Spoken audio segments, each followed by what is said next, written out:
It was almost like I got to this kind of delusion of grandeur stage and was like, right, let's see what I can get then. Because the world's closing down, the government's telling me I can't be near people. Well, I'm going to go out and just live the way that I want to live then. But with that, I went and did a bunch of things which I'm not necessarily proud of. We grow together, we're challenging each other's little quirks that need to kind of be just tweaked a little bit. But in a nice way. I'm not trying to change the person. They're consistent, that they led by example. I'm guessing that they let Marc just be Marc. But if I had to guess, I believe your parents were the type that... Welcome to the Attorneys on Accident podcast with your hosts, Joe Worth and Ash Blackburn. Today, our guest is Marc Eteson. He is from England, which you'll forgive him for once you find out how amazing and funny and insightful he is. Marc is going to be talking about how he navigates being a DJ on the strip, making music, nightlife, living off yachts in the summer, all that fun stuff, and how he stays grounded and how he continues to focus on his own personal growth and development. At 42, he's at that age where he's realizing that things that served him in his prior decades aren't going to serve him in the future, and he's going to give you some amazing information and stories to make you realize that we're all on the same path and we're all searching for the same answers. All right, Marc Eteson. We're with the DJ extraordinaire, Marc Eteson, and I think Tiesto, all these other guys that you see on the billboards. They know you, they hate you, they're jealous of you, right? Is that fair to say? Yeah, they can't stand me. Yeah, thanks. Make room. Every time they see your face, they're just like, how this guy again? From England? Yeah. No, but thank you for coming on Attorneys on Accident. Really, really excited to have you on. I know Ash has a million questions that she's eager to jump in and ask you about, and how you balance this life of, just yachts in Ibiza and DJing, making music, making film, the craziness, the insanity of it all. And then I know you enough to know that you're all about growth and personal development, and you've got your own podcast. Why don't you just start out by telling us about the podcast and how that came to be, and what's that all about? Sure. Okay. So my podcast is called Lattes and Wisdom, and I do it once a week. I've been doing it for about 7 months now. We started just around. But you were going to go with what title? Because that we were going to go with Retired F-Boys. Okay. Just to signify the kind of evolving from different. I personally like seasons. That title better, but that's okay. It's definitely a catchy one. Why did you decide not to go with that?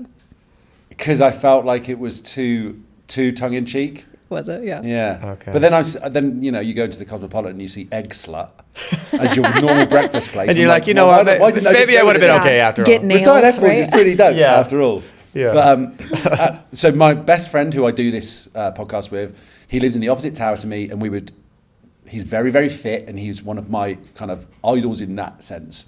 I would look at him, I'd be like, I've got to get in shape, got to get more in shape, so he would keep me going. Inspired you? Yes, he inspired me. So we would go for a walk every day, usually earlier in the day, to go and get a coffee from the Win. The distance from there and back takes about an hour. We get our steps in that way.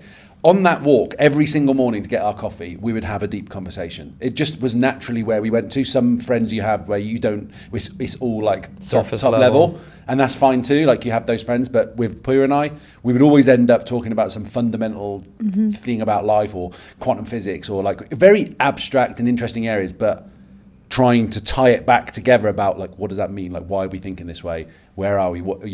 What's our place in all of this? Are you guys different? Do you come at it from two different perspectives? Kind of, yeah. We agree on a lot. He's a very rational, logical thinker. He's a professor. But he's also a model, and he's also a good-looking guy in Vegas. He's a professor and a model. Yeah, interesting combo. I like it. But he actually doesn't. He doesn't actively profess. Is that the right way to say it? Yeah, I think so. Actively Are you professing at me? He's not professing. That's profess too much. Yeah, he's not professing too much. He's teach. I'm going to say teach is probably the best way to put it. Yeah, or lecturing, I suppose. He now works for Jordan Fuller's daughter, Michaela Fuller, and does a bunch of health products with them. Oh, okay. So like he's just got an interesting trifecta of things that he's involved with. And he's, like I say, very fitness focused. So am I. So like we met in that kind of environment. We now play football with each other. But underlying that all is this curiosity of understanding our place in the universe. Yeah. Encouraging each other to challenge the parts of ourselves that we're fearful of, to face our shadow and all these other things. Yeah. We come at it from a kind of psychological perspective. I have a background in psychology, and I think he does too. So it's an interesting kind of melting pot of ideas and thoughts. which we try. It's difficult when you get really abstract with stuff to bring it back to being practical of like, right, here's something that you can do with this information. Like, we've thought about it a lot. Here's how we're applying it. Yep. Or here's how it's helped us. Yeah. I love So the that's shadow conversation, because I know that we talk about your shadow self, my shadow self a lot. What have you learned from kind of shadow work? That I have to accept that that's me, and that I can't avoid it, and it can't kind of like get rid of it. It's not something you can like wash off and then you're done and you're pure. That's just not the case. It's something that is a part of who I am, and it's a part of who you need to almost heal, or like when they say integrate your shadow, it's really just accepting that those are a part of yourself, and you don't need to Demonize? Yeah, demonize is a good way of putting it. You don't also need to almost take ownership of it. You can just know that it's part of the overall thing. That everybody has the capacity for those parts of themselves. But and I would argue that in the places where we sweep all that stuff to, that might be where you'd find the soft and sensitive side of a harsh executive. But it's also where you'd find your capacity for being nasty and mean. Like that's just the area that is those things and those parts of us are placed. But we have to access it in order to be able to move into the next development of who we are. Because there's a beneficial side to it too. And there so is. Because then it? you notice in yourself, you notice where those tendencies come from. But you have to see them in yourself first and go, oh yeah, I do that, or I am that way. Then you have to have the want to change it. And for me, I noticed that a lot in conversations with other people. Like even last night after football, the guy comes over. Our captain isn't there. He's the one who pays for our fee for the whole of the season. And they come over every week and they're like, guys, we need you to put the payment down. We're like, Theo's got it, but he's not here. So the guy's talking to us, and he came across, and I perceived it as him being a bit like snappy. Yeah. So I snapped, and it's very unlike me. Not like a big snap. Not a big snap. No. Baby snap. No, but baby snap. It was just a kind of like an authoritative. You don't need to talk to us like that. We've been in this league for a long time. I almost was like, you go and talk to your boss. Yeah. But chest got a little bigger. I noticed it. I caught myself in it. But a lot of the time, the shadow parts of ourselves that we need to work on, at least from my perspective, you're going to notice them in some type of an environment or a situation. Yeah. And for me, the parts that I need to work on, I notice when I get an emotional rise or something in a situation. Yeah. Defensive. Yeah, defensive, or I want to certainly defensive. I think about it in law terms. Yeah. That's what I'm doing. And My I'm wife likes to use the word unregulated. Okay. It's like, I'll come back to you when you can regulate, because right now you're and I was just like, oof, that would make me mad. That's a bad. I got to be honest, it didn't go down easy the first, second, 17th time she said I was unregulated, but same idea, right? And it's kind of like, no, she's not wrong. She's not wrong, and yet you felt afterwards with that encounter where you bit a baby snap, kind of like, yeah, I'm better than that. Like that's maybe old. That's old Mark. Yeah. I became my emotion in that. Yeah. In that. Rather than noticing it coming and going, I don't need to talk that way. Like this kid's coming over and doing his job. Yeah. He's coming over, and I need to be respectful of that, and also nice. Like I could have just been nicer.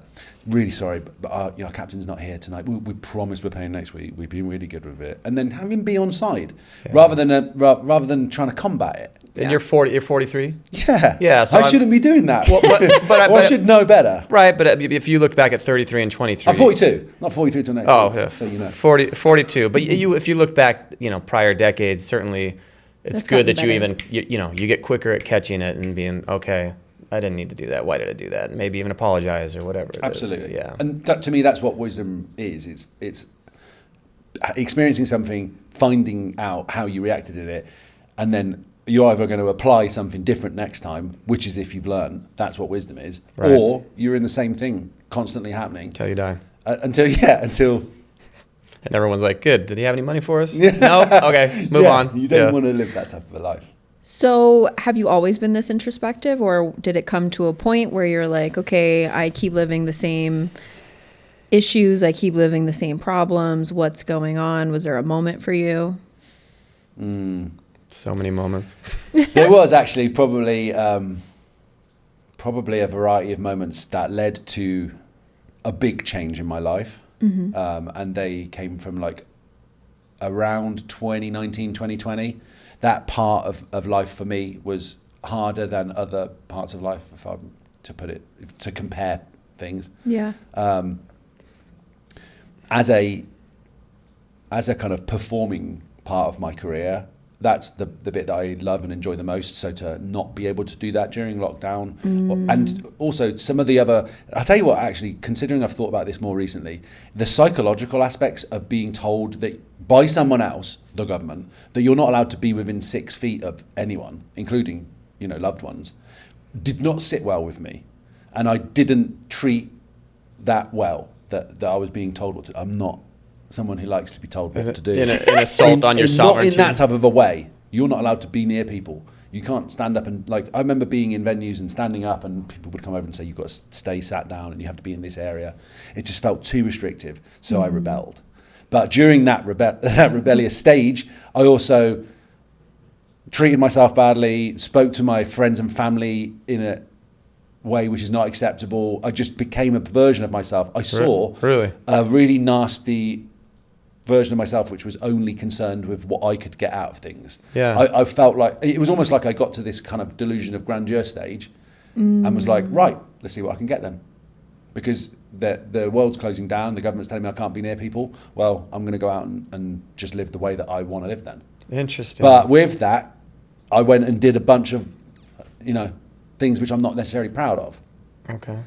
Do you mind just listing them all for our list? Yeah. Can you list them out? Don't do this. It might be entertaining. It's just a combination of things which were not helpful for me. Yeah. Treating myself badly, drinking too much, doing all sorts of other substances, not really taking things seriously, not taking responsibility. One of the things that Pooh and I talk about regularly on our podcast is radical responsibility. I think that's almost the thing that I've come full circle back to realising, especially as the youngest kid in my family, but I'm also a 42-year-old man, so I need to be acting like a man. Can't be like a boy. I've read a lot of books about boy psychology to understand who I am and why I'm acting this way, where that might come from, and to try and help myself kind of grow out of it in some sort of a way. Because again, you've got to approach these things with, one, you've got to want to make a difference, and then you've got to be courageous enough to like face yourself. That's the hardest part. That's the hard part, and that part can involve really messy things, having to lose friends, right? Relationships, moving, changing careers, jobs. I mean, did you have to do anything dramatic like that? I had to not be around certain people, and certain people chose to not be around me, for sure. It made me shrink my friend circle a little bit. Made me be more specific with the people that I spend time with, to really cultivate and curate my circle. And it made me go back to church again, which I thought was an amazing addition and really has helped me. Yeah, and that's something that we talked about. We had lunch and briefly, just how did we meet? Talk about how we met. We met through our trainer, our mutual trainer, who has put us through all levels of. You got buff. Joe got buff. Joe's got some abs on him. I've got a marathon coming up, so you can't see it underneath this coat. Yeah, okay. Joe was just a guy in the group chat which barely said anything. Every now and then he'd pipe in with one thing. And then when we get to picture day, genuinely one of my favorite moments in that entire thing. So this is, I get there, and they're all tall, handsome, Tanned. 007 James Bond looking guys, and I'm like, oh, okay, what's going on? Why does everybody have a British accent here? It was literally 3 guys with British accents and me and some girls, and I'm just kind of trying to get my bearings. But all of a sudden I was just like, oh, so I'm kind of the old guy here. One, I could be everyone's dad, and then we're about to take the group photo, and Tom Watts, our trainer, who, as he should, looks amazing. He's got me anchoring the whole photo on the left side, and I'm doing my best just to kind of pull my skin back and show an ab. Your Spanx that day. Yeah, I'm trying to push my bicep up, and I'm like, Tom, get up here. And then all the pictures you'll see, and we'll put this up. It's my head poking in the background, and everyone else just oiled up and just. Yeah, I saw him the next day, and gorgeous. I go, I can see you in these photos hiding. You're like, what are you doing in the back? I was like, that was the best thing I ever did, because I would have ruined that shot if I was just like, what's up, guys? No. That's not true. No. Yeah, I'm here to drive you back to soccer practice. I think you looked absolutely top bins. No, thank you. That was a lot of fun. But then we did lunch after that, and we had this conversation that quickly led into kind of, talked about books that we read. We talked about Jordan Peterson and him kind of helping us have an understanding about the importance of faith and aiming towards things, and it doesn't matter what you call it. And I know with Ash, my partner, we've had these conversations too, where It's interesting. I think that I've noticed with my friends and people like you and Ash that if you're on that path, if you are constantly trying to look at yourself and look inward, inevitably you have to come quickly to these questions of, okay, well, maybe I haven't really thought about what I believe, like higher power, what do I want to call it? Do I need to call it anything? So where do you stand right now on that? And I know that in one of your posts it said at the very end of it, 2024, reconnecting with your faith. That was kind of your final chapter in terms of being like, that was the most important thing. You emphasized that. Why did you emphasize that? Because that's the puzzle piece. That's the last piece. And by no means is my puzzle complete. I just finished. You're not a perfect work of art. No, dude, we're all works of art and artists at work. This was just a piece that I plugged in, and it couldn't have felt any more like the right timing for it, and the moment that I needed that kind of guidance again. And it's a surrendering feeling. So I read a book by Michael Singer called The Surrender Experiment, which was another book which really, really changed my perspective on things. But that was the beginning of that. That was the planting of the seed of reconnecting with something that I grew up with. That my parents are still, very, very religious. They go to church every week. My dad plays piano in the church, but I see from them a marriage which has lasted since 1968, and they still are together, and they pray every morning, and I see the bond that has forged between them, and that they've overcome everything that has come in their way, and they're still together, and they're still watching rubbish game shows with each other every night. British game, but it's there, and they still go on holiday together. And it's real, and it's. I know how fortunate I am to have that family unit that's still together. That's so rare for people these days. Yeah. And that I have a father that was present from the beginning, and then all of these things getting to a point as well around that 2020 period where my dad got prostate cancer, and I was not able to go back to see him because I was stuck in this country having to deal with that, thinking that I had to do something as a man does. I've got to come up with some solutions here, and I was giving solutions which was not what I needed to do. I needed to give support, offer support even. Yeah. So this keeps coming up. You keep saying this, and Joe feels really strongly about this, and I'm always wanting to get this in the podcast somehow. What does it mean to grow out of boyhood, right? Because I feel like girls grow into womanhood, and you've been talking a lot, right, about how boys, you have to grow out of boyhood. What does that mean? You're 40-something, right? Kind of just getting over fuckboy era. Like, what does it mean to you guys? My kids were listening until that point. Yeah. My wife just turned it Well, I off. was going to actually turn it onto you and ask you, from what you've noticed from your kids, how do you see that through them, and how are you kind of encouraging that? Yeah, I guess that would be the question. So as you were talking, and you're talking about your parents and seeing the example that they laid before you on praying every single day, and I'm sure there's other rituals and things that they do. I've got 3 boys, 1 daughter from 22 down to 13. And I think your parents nailed it. I think the fact that they're consistent, that they led by example. I'm guessing that they let Mark just be Mark, and right. Like I don't know. But if I had to guess, I believe your parents were the type that when you said, "Hey, I don't want to go to law school. I want to be a DJ and just do this for the rest of my life and bounce up and down," they're like, "That's fantastic, and you're going to be great at it." Am I wrong?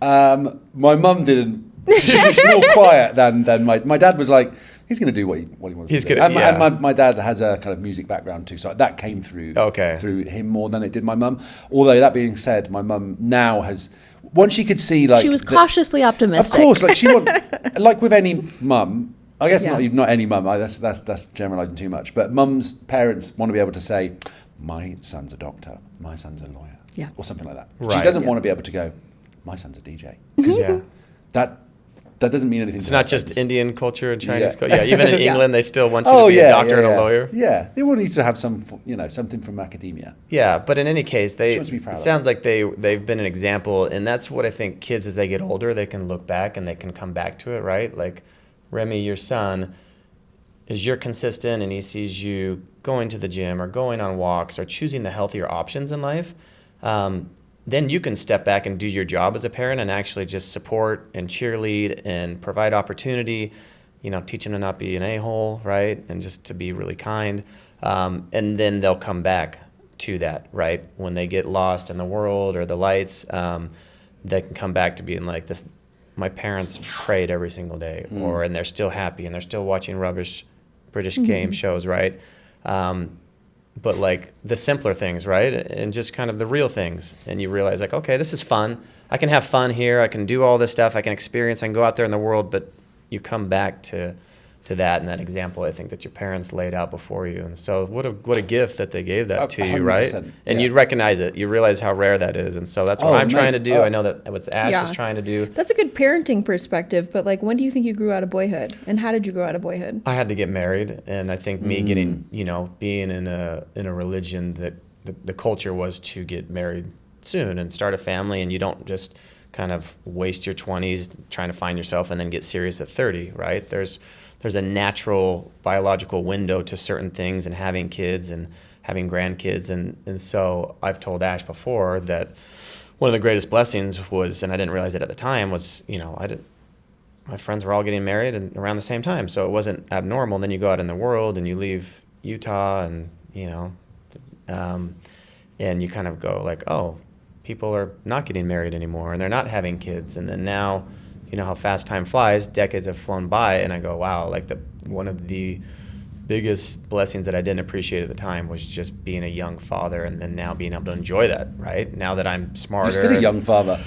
That's absolutely crazy that you have a 22-year-old. Yeah, right? But I would still consider you a very, very young father. No, and it's awesome because we get a snowboard. Last year we went probably 16 times, right? Yeah. And he's in college. You get to be so active with him. So active, Yeah. and that's how men bond, right? Through activity and shoulder to shoulder. And so being able to do all that has been, I'd say the greatest thing in my life. So getting married is the answer. So I got to get. Is that it? Is that it? Well, do you think like you've grown out of boyhood?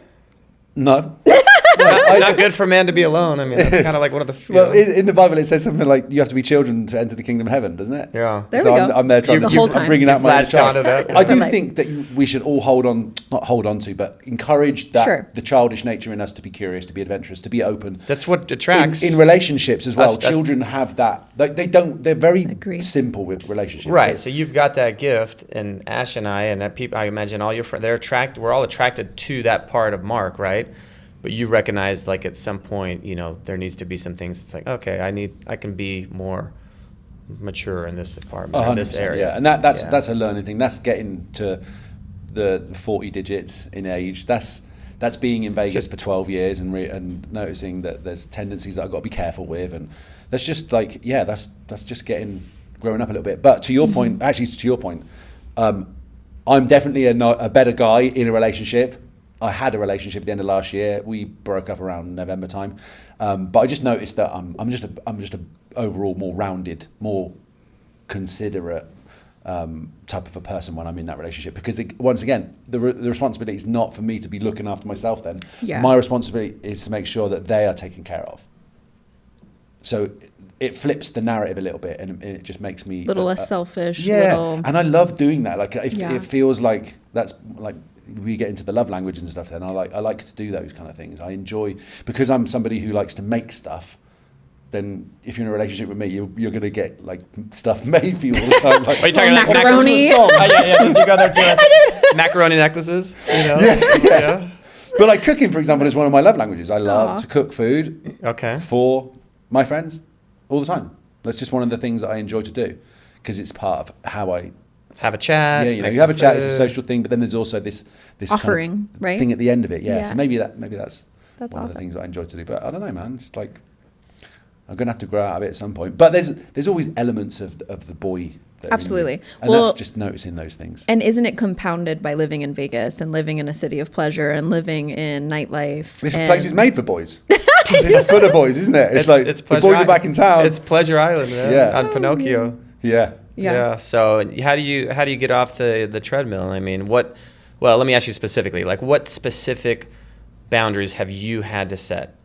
Mark, this no longer serves me. I can't keep doing this, whether it's having to do with sleeping in or staying up late or working out or drinking or drugs. What have been some bright line rules that you've had to lay down to protect yourself and to make sure you didn't get lost?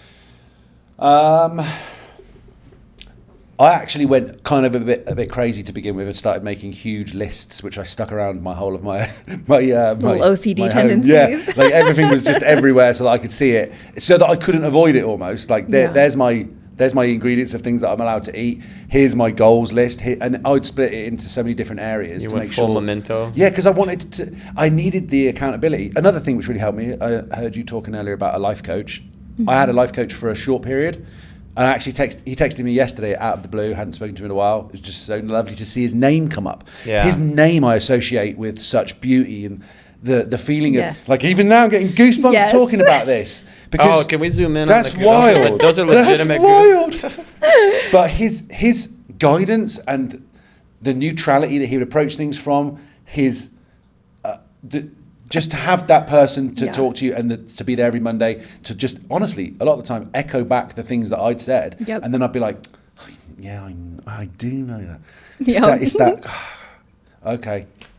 And he challenged me. He know that, like, there's a lot of excuses that would come out at certain points, and he'd be like, Oh, yeah. no, that's an excuse. He said, every time you give me an excuse, you have to give me 20 press-ups. And he knows I like that too. I love But this. that's Love this. another thing. Like, Yeah. if you're Press-ups are push-ups. Press-ups are push-ups. Press-ups, push-ups, Yeah, I yeah. speak British. so I mean, Isn't that funny? Me and my life coach have been working on the same issue probably for like a year and a half. And it was the last session, and I was finally like, okay. You had an aha moment. I had the aha.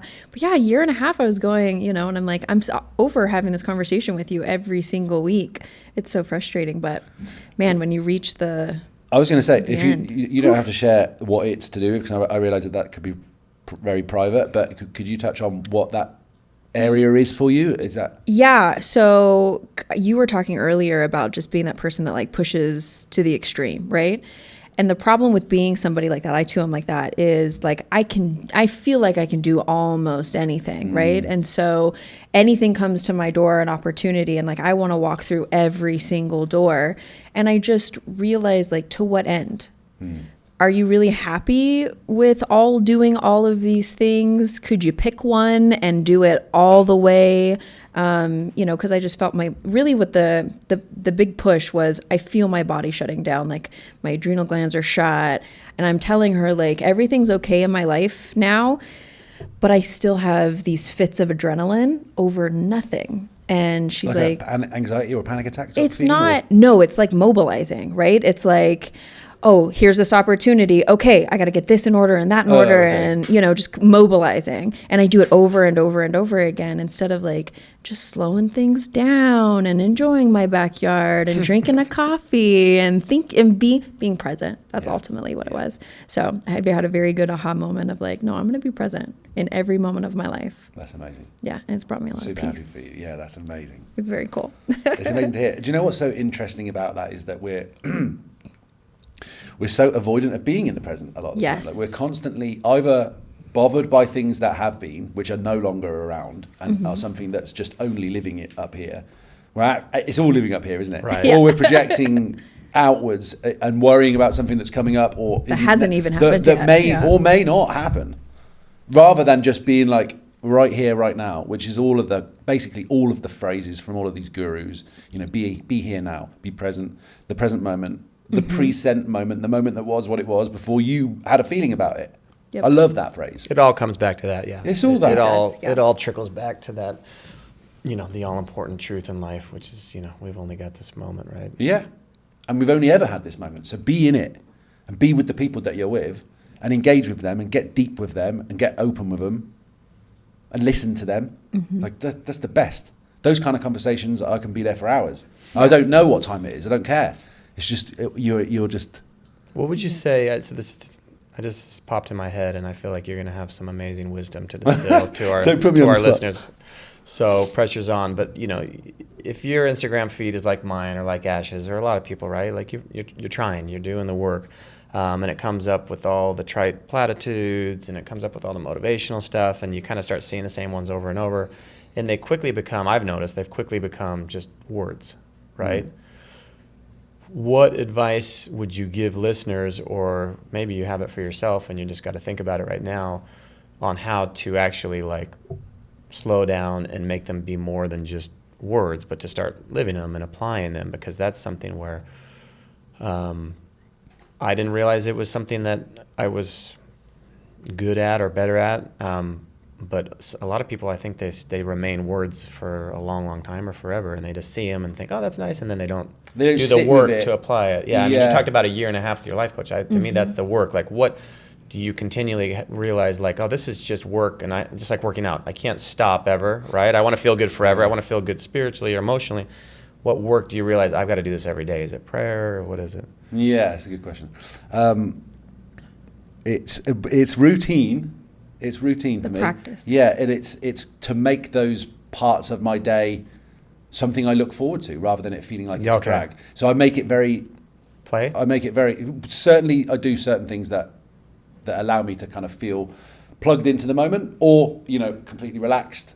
So there's a fair portion of play comes from football, or it comes from some competitive thing.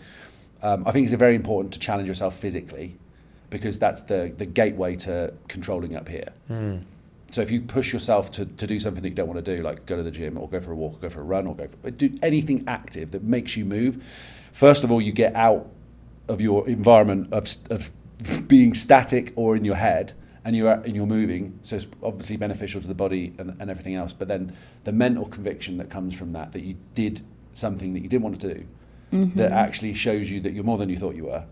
That's the pattern that you want to get regularity of doing what you don't want to do. Doing what you don't want to do, essentially, yeah. Which over is and over like, again. why have I got to live my life that way? Well, and if you want to get growing, if you want to see what's possible, that's more than where you are now, then you have to go and do some hard stuff. And that's probably not right. Like, you want the outcome. I want to feel good. I want to be physically fit. You want those things, but that means today that you have to do the run that you don't want to do, right? That or you have otherwise to not eat the chocolate bar, and you got to eat this instead. We could go on for an hours about that. You probably have a sweet tooth like me. Oh, big time. Yeah. Big time, yeah. I saw the photo with all the candy bars. The boy psychology still comes out every now and then, where I'm like, I can have a day where, and it's like, it reminds me of, Christmas, the lead up to Christmas, you'd nick the advent calendar, you go upstairs under your bed every just single punch them out. But then you close the window neatly so it looks, so you can put the I wasn't the only one that did that. No, dude. And it was terrible chocolate. You at least had good chocolate. Oh, I'm popping it out for cameras. just waxy, terrible chocolate. No, that's so funny. But yeah, I was listening to a podcast the other day where Tony Robbins was on it, and I look at him as like a Jocko Willink or David Goggins, so extreme that you really start to believe like these guys are superhuman and that they don't still struggle and that it's not still work for them. And he talked about, every morning he does the cold plunge, like a lot of these people do. And he's like, I still can't think of a day where I looked forward to it. Yeah. And I thought, okay, that's so funny, because I try to teach a lot of my friends when I talk about cold therapy, and they're like, but I hate cold water. And I'm like, okay, level 1 is everybody hates cold water. You're not special. That's just an excuse to not want to do something hard. But even Tony Robbins, right? Even somebody who's like the poster child for all things motivational and self-help, he never looks forward to it, right? And so, and Ash and I, a lot of times we don't look forward to our calls with our life coach. And what happens? Yes. We do the first couple of reps, we start breaking a sweat in the gym, and then we leave the gym happy. We start our phone call with the life coach, and at the end of it, oh my gosh, turns out there was a ton of stuff I still have to work on. So, so the routine, you mentioned routine. What does your routine look like? I mean, we haven't even talked about the fact that, you are a DJ, you play on the Strip, or you've got your own stuff going on. I mean, walk us through a day where Mark wakes up and you face that resistance and how you get through it and do it playfully. I usually start my day with, I listen to a Bible app, so 15 minutes every day so I can get through it. I've never read the Bible from front cover to back cover. And I've still never read it because I'm listening to it. Yeah. But at least I get that. This is why we love technology. I get that every day, guaranteed. I try and begin the day with that if I can. It doesn't take longer than 15 minutes, but it always sets me up for a better day. I do the gym. I normally go to the gym in the mornings, again, because I feel like if I can get that hard thing out of the way, decisions for the rest of the day are easier for me. If I've squatted this thing, I can send that email to it's fine. It's a getting over your... I'm going to put that off till tomorrow mentality. Yeah. That's going to be hard. I've got to wait for this thing to come in first. No, bro, you haven't. You've just got to do it. So make some decisions in your life, I think, which, again, it starts with being introspective. You have to kind of give yourself a bit of an evaluation, an analysis of your life, where you're at, Are you happy with that? Does that align with where you believe that you can be? Be honest with yourself. Do you have potential for more? If you're honest. And if you're honest with yourself, you'll always answer yes. There's always potential for growth, for more, for smoothing that edge off.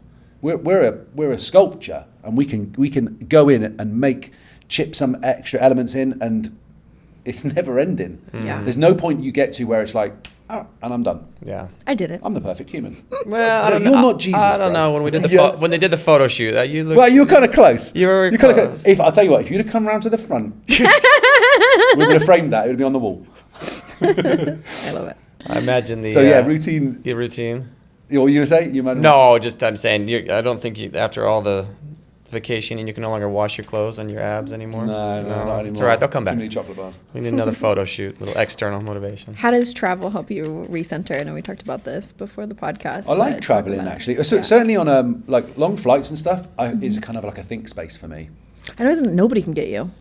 Yeah, Right? that's nice. It feels like a nice, valid excuse. It does. But we're still trying to connect to the Wi-Fi, and we're getting angry. I remember in my flight back here, I know. I couldn't get onto the Wi-Fi, and I didn't need to be on it. But then it became a challenge of like, I've had that where I'm like, I'm going Why to try am to I not- click my way through this, and then I'm hitting the button. OCD and- I was brain putting in goes different in. browser things. I was like, what was it? It's this, and eventually you get there. But it's like, what did I waste all that time for? Yeah, I saw could that have as a actually read a challenge. book, and there's Yeah. a billion books I know I should be reading or could be reading. Yeah. Yeah.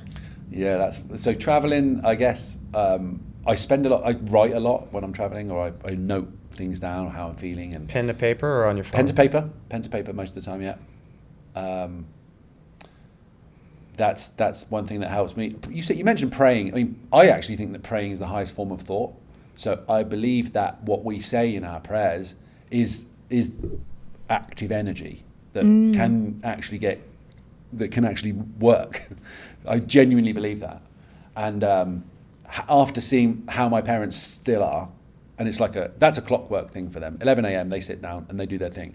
And the best part of what I've seen for that is that it dissipates anything that's going on in their life. Like they're not going to be whinging about the next door neighbour or what so-and-so's done with the car and why is it in the way. When you're talking about those things which are just so much more Important. they have so much Yeah. more the size of them. I'm looking for a different word there, but yeah, it really just puts things into perspective. Magnitude. There we go. Thank you. Yeah. That's why it's awesome being around lawyers. And I overheard that conversation as well. I know that they do it, but I hadn't paid attention to the fact that they were doing it until I was just in the dining room and they were in the back room, and I could hear them saying some stuff, and I just stood and listened. And it was nothing to do with them. It was not asking for things for them. They were asking, for healing for this guy at church, for this person who's going through some troubles. It was so like, give love out. It was so beautiful to hear that. And I cried listening to them do this because, again, they take turns. So my dad will say his thing, then my mum will say her thing. And the way that they come at things is different as well, which is also awesome.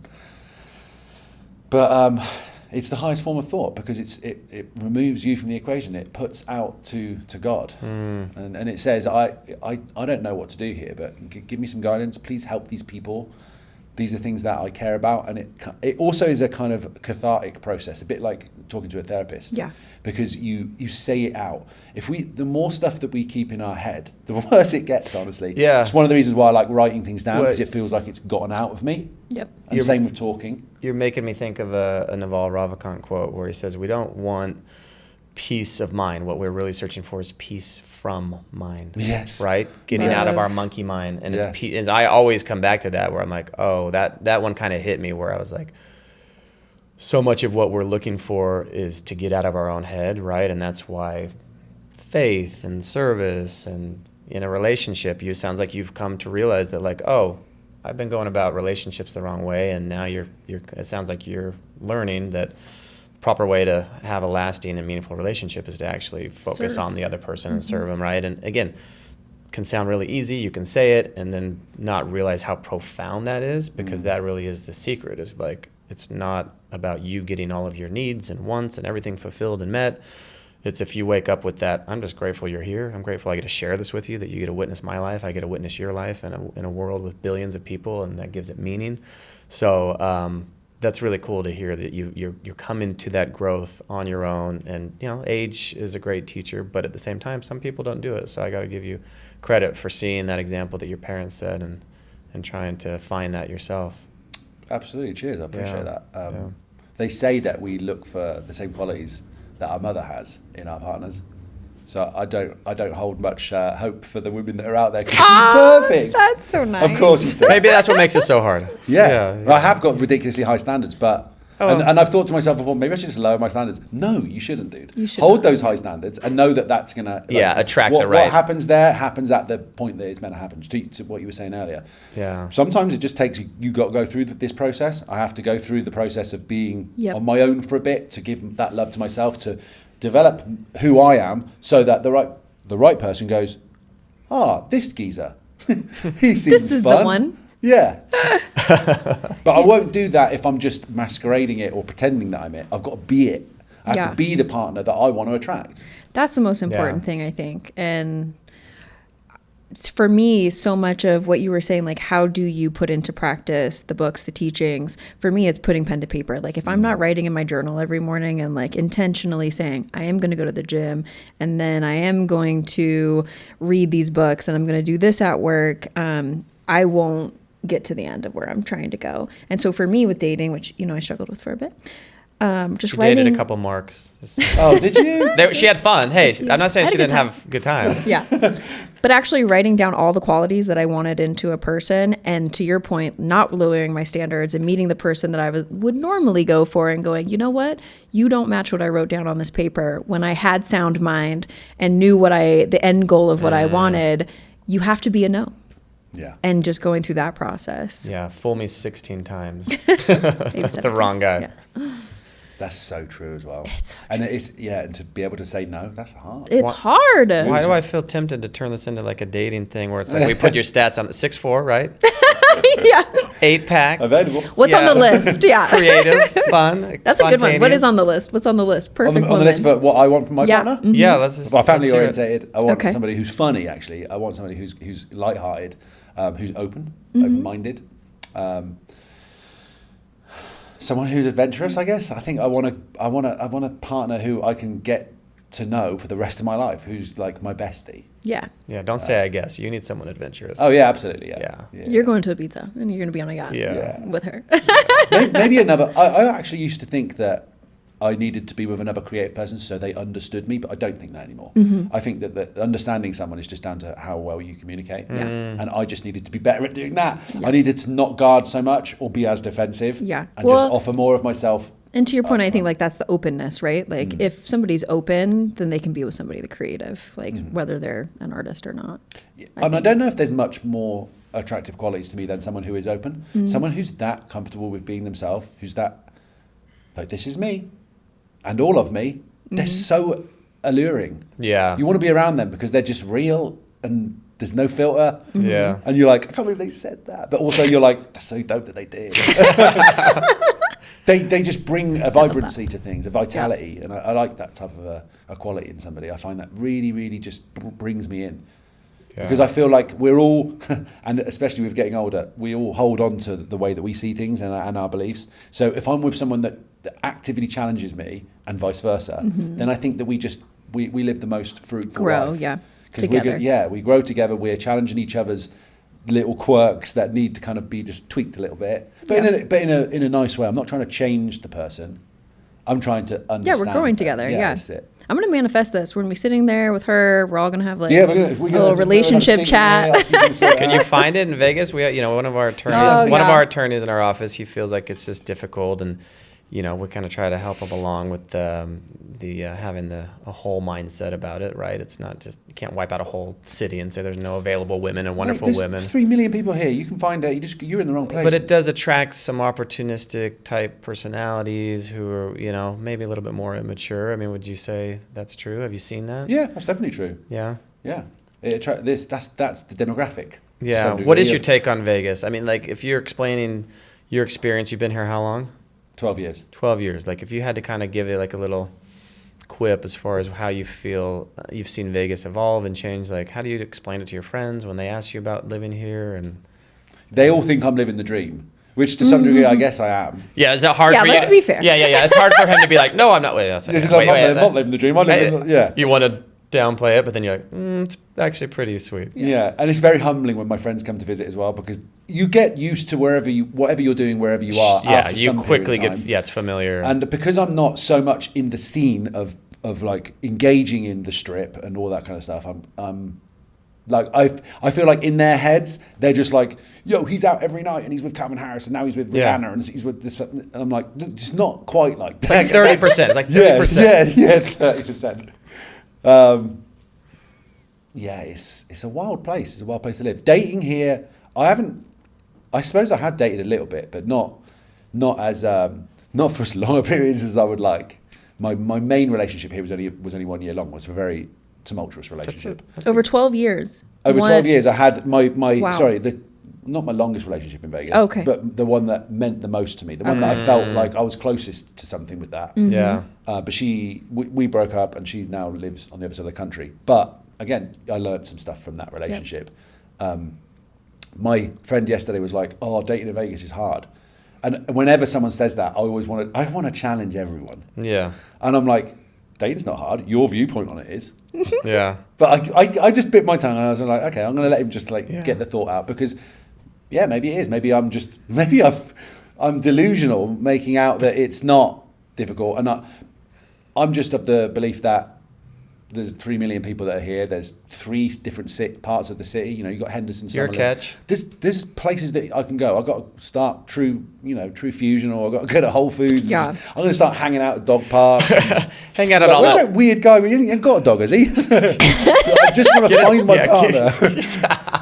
You're hanging out at That's so dog good. parks without a dog. Nice Yeah, dog.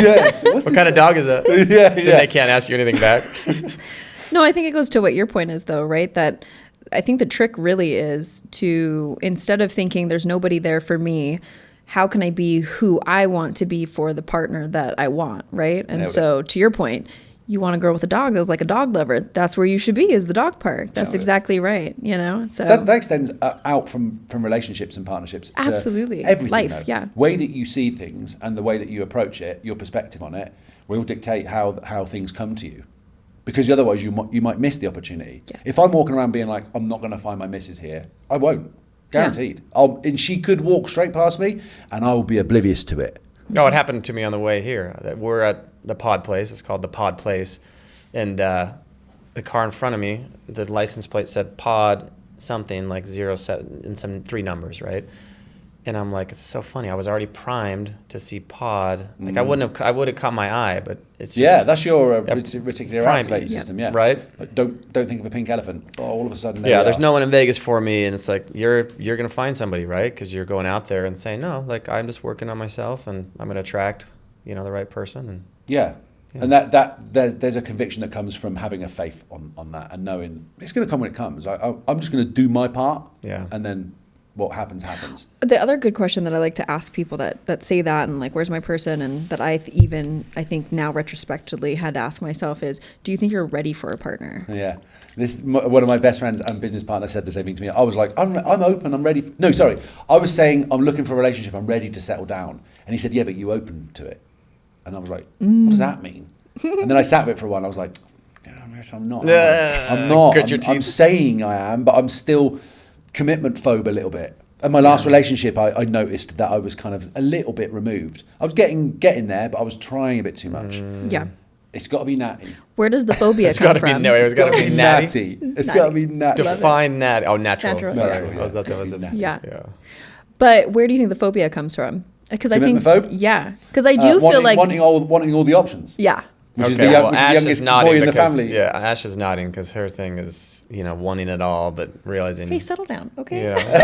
Don't out me right now. You're grooving because, wanting it all, right? Like wanting to pick them all up at the same time. Yeah. There's this amazing Sylvia Plath quote. I say it all the time, but there's like all these figs dropping, and every fig represents a life that you could live, and they all die because you couldn't pick which one you wanted. Right.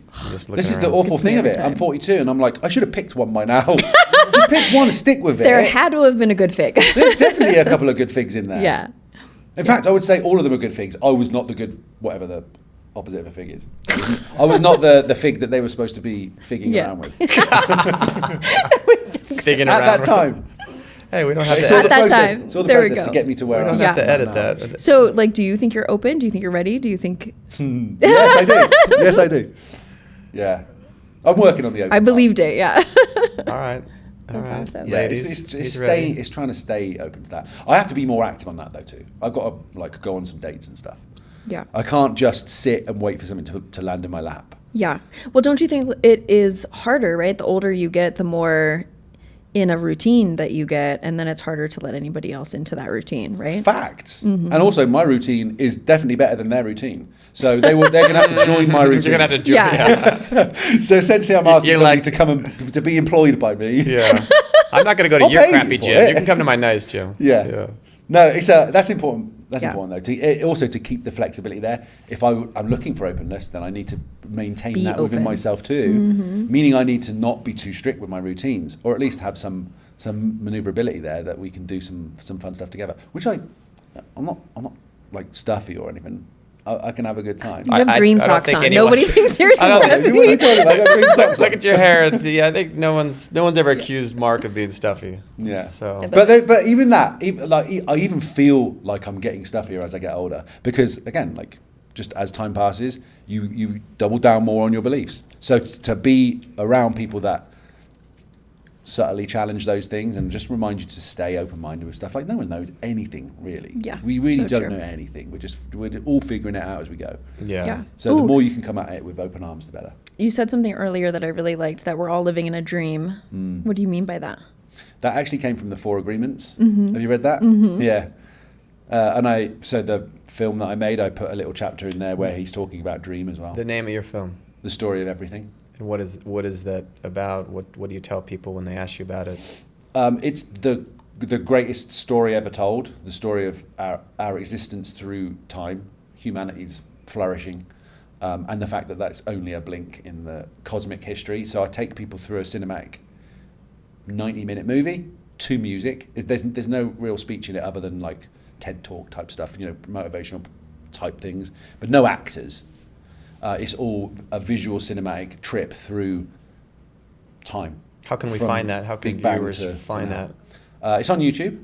Okay. Story of Everything on YouTube.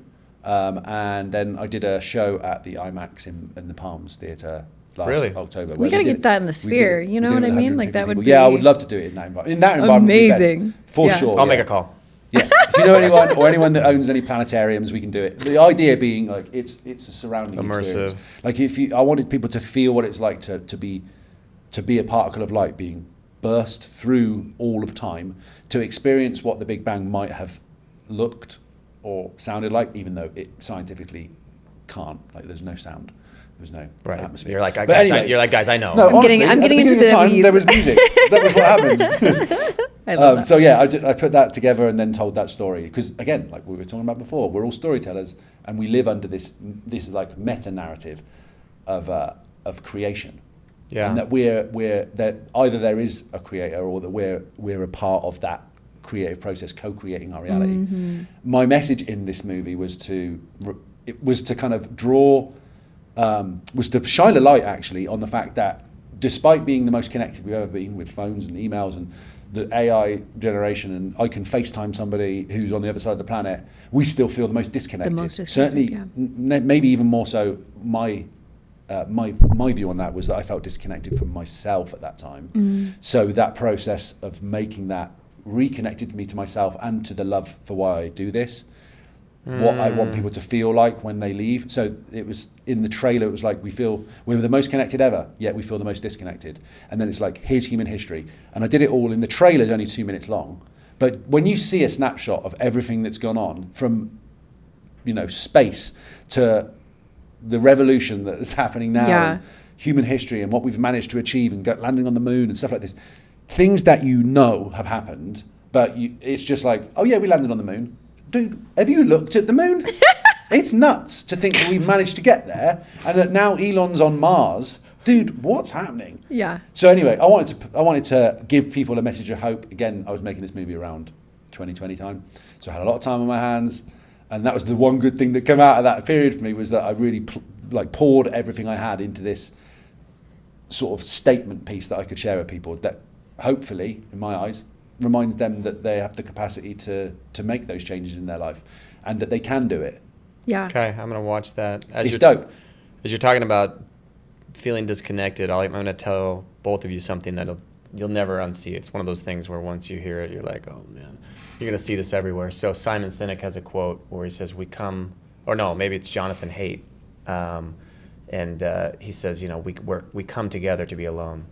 And anytime you're in a social setting now and you see everybody's heads down and they're on their phones, sometimes it's family reunions. I've seen it. You come in and it's kind of an in-between period between eating and an activity, and we're coming together and then we're all alone. And you walk around and everyone will be on the couch, and it's really hard, especially the older you are, to not just kind of be like, what's wrong with this generation? And we're all but trying to fight against that and being aware, like you're saying, that's what's causing that disconnect and people to feel isolated and that we're not all sharing the same human experience. I think that's massive. Yeah. So, I'm trying to train my kids and teach my kids that, let's not get together and make that the time that we're distracted. Let's put them away, put them in a closet, put them out of the room, like, because it's impossible. Like, put them in the freezer, whatever you have to do to kind of just, I like that. It's that hard, though, but it's that hard. I'm not saying, I fight it every day, all the time. Yeah. To not just, to have real interactions, to talk to strangers. Yeah, I do that with my phone specifically. I turn it face down when I'm at meals, or I'll try and leave it or put it on Do Not Disturb so that it doesn't, like a notification coming up. Yeah. Then I'm like, I wonder what that is. But if I don't see the notification, then the curiosity is almost not there. Yeah. It's like out of sight, out of mind. So those are some little tricks that I've done specifically with my phone. But I agree, like that's a parenting thing that I will do too. Yeah. Mm-hmm. Like no phones on this particular occasion, no phones at the table. Agreed. You don't want to get into a situation like we are entertaining ourselves to death to some degree. Everyone's Netflixing and watching TV, and we're all scrolling and doom scrolling and like what for what? For what? For what? It's mindless, but we all do it. So it's a case of kind of noticing it and monitoring. I've been scrolling for a little while, haven't I? Yeah. I'm just going to be present. I'm just going to go out for a walk. I'm going to go and talk to so and so. Because those are always the times where I feel best, when I've communicated with someone, even if I didn't want to. That lunch we had, I came away, I came in, told Ash about it. It energizes me. It gives my whole day purpose and meaning. When my kids ask about my day, I'm telling them about my lunch, not about the big case I signed or the big, whatever. It's having those meaningful conversations with people and realizing like, we're all on this journey together. Like we're all fighting the same fight. How can I maybe say something or do something that will uplift and inspire others, but yeah, no, I appreciate that, you're out there fighting a good fight among your peers, because again, I got to ask you, so like when the lights come back on after a night, and these nights go late, I imagine, right? I'm thinking of the key. You see it's the cast of Fraggle Rock when those lights come back on. You're like, why would you put those back off again? That's worth Googling to know what that reference means. But you've never seen Fraggle Rock? No, I have. Oh, okay. No, okay. I'm just saying. Yeah, because that's showing my age, doesn't it? Let's not let that die. But they're just, these Muppets and puppets are just rocking out. But, Muppets, yeah. But so when the lights come back on, and then you wake up, and you realize, okay, every moment's fleeting. That was maybe an incredible night. You met people. You were the center of the show, right? Of attention. What have you done to safeguard yourself from going, okay, like this, I got to put this in this place, but it's not necessarily going to get me where I want to go. Like it's fun, it's cool that I can make a living, but what do you do to the safeguard? Performance side of that? Like I'm just saying, when like it's the whole after the disco and the lights come on and it's like, okay, how do I go back to now you're back life? Now you're back to your life, and you're got to get to the gym and do these things that are going to keep you healthy in all the ways. What have you done to safeguard, or what rules have you set up to go, okay, I can't keep making the same mistake, right? That's the definition of... Yeah. It comes back to responsibility again for me. I had to just get to a point where I realised that I was squandering potential opportunities by not being in the moment, by being in the moment, but by being half cut. I had to just notice that the things that I believe that I can progress to are going to keep eluding me the more I don't take it really, really seriously and narrow my focus in to go for those things. And if I'm, finishing at the club and then being like, let's go to Rhino, that's not helping me get anywhere closer to what I want to achieve. So I've got it's a case of weighing up the things that are inside of you that you know that you want to achieve, or that are still, they'll just be something that's like on your nerves, maybe, that you just know that you've been avoiding it, like those types of things. And it starts with the most micro changes in your life. Do you find, I mean, you're obviously going to attract similar people, but I mean, are you starting to see any encouraging trends where your friends and the people in the nightlife industry and all of that, they're starting to go, okay, that's not how I want to live the rest of my life? Absolutely. I'm seeing that regularly. Tell us about that. I'm seeing that from a lot of other DJs, artists and performers Like that are shift. going sober, or, making changes. Again, there's a lot of mental health awareness. Yeah. I'm in a group chat that was set up around this specifically for DJs and producers. Oh, good. Mental health awareness kind of thing. Where it's a safe space where we can go and share whatever we want. No, you're not allowed to screenshot anything from inside the chat and share it. So we feel comfortable. And I pretty much, I don't really text too much in it, but I'm in it, seeing how people are feeling, and if I can help, I might say something to encourage someone. But it's nice to know that there's a group of people that you can kind of go to that aren't going to be judgy on you, or it's the safe space feeling. So that's something I've noticed. I guess it's interesting to note as well that the younger generation are not drinking as much. I love that. I'm glad you said that, because I've heard and noticed, and I've always just thought, I grew up LDS, I'm still LDS, Mormon, and that's kind of one of the easy things to quickly be like, oh, they don't drink, they don't smoke, they got a million wives, ha ha ha, all that. But it's like those are the easy things to see externally, and it was just always easy to be like, yeah, that's an easy kind of black and white thing, to just not drink alcohol, right? I've never done it, in my whole life, people can't believe it. Yeah. And I'm like, I've been fine, I've been great, still had a blast. But it's nice to see. I think people are getting wiser too to the fact that it's all marketing, it's all business, it's all corporations just trying to part you with your money and get you to drink all night and drink their amazing profit margins in alcohol. Yes. I mean, certainly for me, alcohol was a way to be uninhibited, right? So I think that when you turn 21 and you're not LDS and everybody tells you that you have to drink to have fun, and then you continue living in that way, right? Where, well, when I drink, I do have fun. It's a good time, right? I'm not thinking about what's going to happen tomorrow and all that stuff. And that I think that's the issue, right? It's less about the marketing and it's more about the culture that we were living in. I turned 21 and everybody told me I had to go out and drink. Mm-hmm. And then everybody told me that I was more fun if I was drinking. And I think to some degree that's true, right? But it's how I felt the next day. Yeah. And that's what growing up and maturing out of drinking is I don't like how I feel the next day and I don't want to do this anymore. Yeah, being able to actually look further than just that night. Yes. And be like, okay, how's that gonna affect my morning, my week? Mm-hmm. And then you keep expanding that out and you go, yeah, you know what, maybe there's better, healthier options for me. And you learn this is the common denominator to life's woes. Yeah. What are your thoughts on that? I mean, just let's just say someone's listening right now and maybe they're teetering with some thoughts of you know what, I'm still doing this. I'm still waking up hungover and what would you tell somebody if they're maybe on the cusp of maybe breaking through and going, this isn't for me anymore. Maybe I can just drink. Try it. I would say try it. Less. Try it for a couple of days. Try for a week.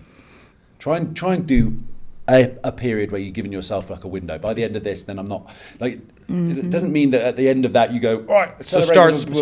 Start small. Start with it's the whole make your bed first, and Absolutely. Start with that, and before we tackle the whole house and get that organized. Yeah, you're not going to run a marathon tomorrow and then wake up and be like, I'm a marathon runner. You're going to be a runner, and then you go on a run, and that run can last you 2 minutes. You come back. You did your run. Next day, you're going to just do the see same how thing and again. then take inventory. Like Ash was like, okay, am I missing it really? Can I not be fun? Can I not be uninhibited? Yeah. And then have you noticed? I don't know whether you drink still or drink. I don't really. Occasionally. I don't. I'm not restrictive. So restrictive that I'm absolutely not. But it's got to.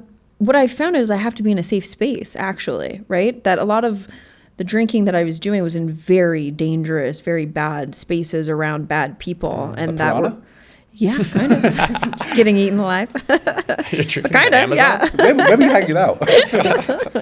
On the strip. Yeah. At Rhino. Yeah. But no, I think for me, what I've found is I'm more fun because I can be more myself. I'm more authentic. I'm more true to my values. And then what I found that Joe, I think you kept the whole way through is I'm actually finding more of my childlike behavior. I'm fun. I'm goofy fun. Yo, that's a good Goofy, point though. right? Because then so you're actually fun regardless. I'm fun regardless. You just noticed that you didn't need the alcohol was almost, Yeah. and this Yeah. is to your point with the marketing thing.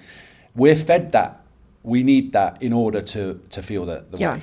So you're not going to feel this way unless. And you get those images from child, like, right? When you're in Earth, like, that's all you're ever inundated with. And if you relax, you drink this beer, right? Because there's a hammock by the because beach. everything's perfectly branded. Well, right. It's the feel of every it. alcohol is going to make you feel a different way. Yeah. And that the way to find it is by drinking our beverage. And so, I don't know. I just think consumers are getting a little bit smarter. But I think it's healthy just to sometimes take this step back of like, hold on. Who's in control here? Who's like, why am I doing this? Am I doing this because I've been told to do this? Just like, are my parents telling me? Is our commercials telling me this is what the good life It's looks good like? to have that mentality all the time. That's to think for yourself. Yeah. Because a lot of the time we'll be saying something and we don't know where it's come from, but it's a kind of mix and mash of things we've experienced and read and That's what's awesome about Ash is she's good, better than most, amazing in terms of being like, wait. And even if her friends are still doing it, she'll just be like, no, this doesn't work for me. And then they all look to her for the example of like, oh, maybe I should drink smoothies now and green drinks and stuff like that. So it's interesting because you then go from the person that's the supposedly going to be kicked out of the tribe and outcast to the person that they're quietly and secretly admiring, right? 100%. Because deep down, I think we all are drawn to that. Just like your mate, right? You saw Yeah, how I saw he's how in fit he was. has such good shape, right? I saw the end results and I was like, I want a piece of that. I want to know how he does that. Yeah. And he gets that. There's people ask me in the gym all the time, like, what do you eat? Like this, and that. Yeah. He's getting people coming up to him because, again, like deep down, we aspire to those qualities because we know that hard work has come before. And when you meet them, there's immediate respect, and like you know they're disciplined. You know that they're actually like doing the thing that we all should be doing, right? We always feel the pull. Yeah, and I get a sense of that with people, and I'm sure you do as well. Dealing with people that have broken the law, or vice versa, you're going to be dealing with people all the time that you can tell have got some kind of deceptive means, or they're a little bit nefarious. With what we're talking about. Yeah, they're shifty-eyed. Yeah, going on there. I and you can tell people who are just genuine about it, and and naturally you're magnetized to those types of people more. And oh yeah, I still remember the one deposition I took where it's the fastest deposition in my life. Right, car accident, simple rear end, and I sit down and I'm about to launch into this whole thing about here's the rules of a deposition, don't talk over each other, and he's just like, what are we doing here? And I'm like, sorry, hold on one second. I'm gonna get my little speech out. And he's just like, I hit the guy. I'm sorry. That's my fault. What do you want? Like, I gotta go. I'm a busy guy. And like, it's funny. Like in that moment, he was being just totally honest. Like he was busy. He was sorry, but he's like, why is my insurance company making me be here? And it was like a 5-10 minute deposition. Well, I'm like, okay, well then say this, it was my fault. And I feel like they should get paid for everything that I did, all their medical bills. And he's just like, yeah, give me the script. I'll read it. But you're right. And then I remember that because it's so rare Radically when people honest, just are like, no, sorry, what do you want? Yeah. That was an amazing conversation, and I have to end like we tried to end all the podcasts. So it's Attorneys on Accident because we feel like we are where we are, kind of by accident, kind of not. What's your take? Are you DJ extraordinaire by accident?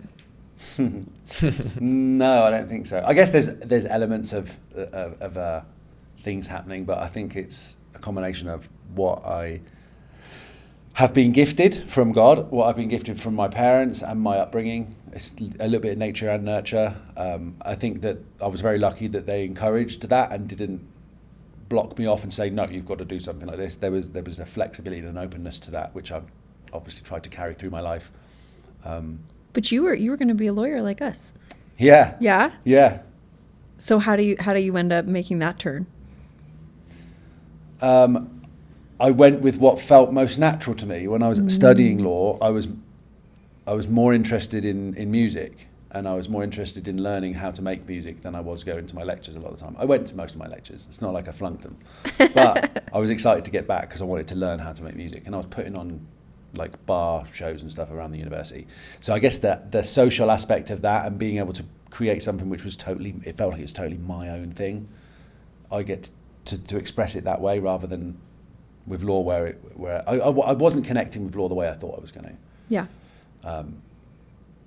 So I can't. It doesn't feel like that was an accident. It feels like that was kind of preordained some way. Mm-hmm. And like I said before, like I feel like there's a bigger plan that's at play for all of us. That is essentially meant for us to find ourselves if we allow it, Mm-hmm. and we are grounded with it, and so, not try and do everything ourselves, not try and control the entire of our reality. You can't. And we're here to kind of play with it. We're here to experience what it's like to have all of these different emotions, and then to come back to truth for us. And as Ram Dass would say, walk each other home. And I like that. Awesome. That's a great place to end. Where can people find you if they want to hear your music, if they want to watch your movie, all the stuff? Where can they find you? YouTube, Instagram, TikTok, all the usual suspects. My handle is at Marc Eteson, MarkEteson. Okay. Thank you so much. Thank you this for was having me, guys. awesome. Such a pleasure. Amazing. Thank you, Mark. Thank you so much. You're the legends.